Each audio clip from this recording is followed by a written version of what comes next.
오늘 아침 신문 시작하겠습니다. 최근 독감 유행에 환자가 속출하고 있는 가운데 비용 부담으로 인해서 독감 치료에 부익부 빈익빈 현상이 나타난다는 기사 먼저 보겠습니다. 네, 서울신문입니다. 보건복지부에 따르면 외래 환자 1,000명당 독감 의심 환자는 지난해 12월 첫 주 7.3명에서 4주 만에 99.8명으로 13.7배 급증했는데요. 감염 속도를 늦추기 위해선 빠른 진단과 약제 투여가 필요합니다. 하지만 독감 검사비는 건강보험이 적용되지 않아 인당 2만 원에서 4만 원을 부담해야 하고요. 저렴한 경구용 치료제인 타미플루는 5일간 복용해야 하는 반면 효과가 곧바로 나타나는 주사제인 페라미플루는 비급여여서 가격이 7만 원에서 15만 원에 이릅니다. 이렇게 검사비에 페라미플루를 맞고 진찰료와 약제비를 다 더하면 인당 15만 원쯤 들어서 4인 가족 기준 60만 원을 부담해야 하는데요.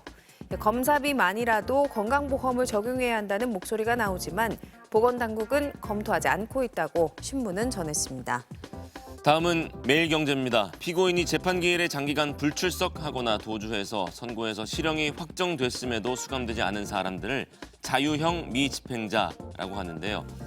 대검찰청에 따르면 자유형 미집행자가 지난해 약 6,200명으로 역대 최대치를 기록한 것으로 드러났습니다.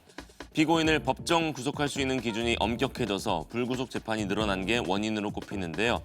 자유형 미집행자는 검찰 수사관들이 검거해야 하지만 이미 도주한 죄인을 다시 잡는 게 현실적으로 어렵다 보니 이들 중 지난해 국외로 도피한 인원은 1,000명이 넘습니다.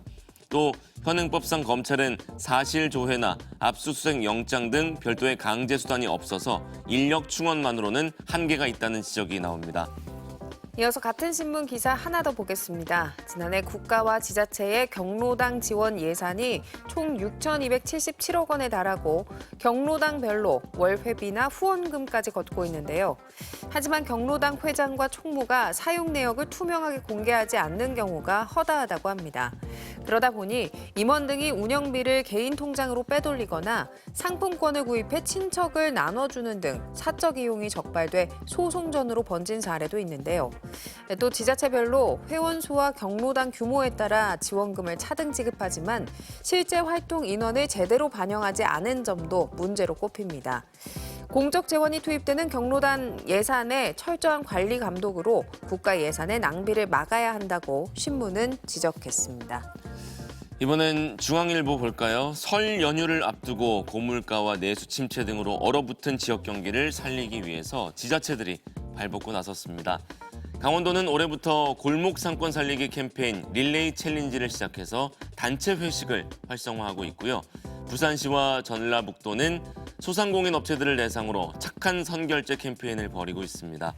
이 밖에 대전시에선 구내식당 휴무일을 월 1회에서 2회로 확대했고 경북 포항시는 부서별로 전통시장에서 명절 장보기 행사를 진행하는데요. 경기 안양시와 부산광역시는 지역 화폐를 추가 발행할 계획이라고 신문은 전했습니다. 끝으로 지역신문 기사 보겠습니다. 경북일보인데요. 경북도가 대구와 경북의 2시간 생활권이 가능한 대순환 철도망 구축에 나섰다는 소식입니다. 대순환 철도는 대구를 시작으로 구미, 김천, 문경, 영주, 봉화, 울진, 포항, 영천을 거쳐서 대구로 돌아오는 총 연장 485.5km의 순환철도망이고요. 함께 추진하고 있는 대구 경북 신공항 순환철도는 서대구를 기점으로 신공항, 의성, 군위, 영천 등을 거치는데 어디서든 신공항을 40분 이내로 접근할 수 있도록 하겠다는 계획입니다. 경북도는 철도망 구축이 관광객 유치와 함께 지역 경제를 살릴 해결책이 될 것이라며 기대감을 드러냈습니다. 지금까지 오늘 아침 신문이었습니다.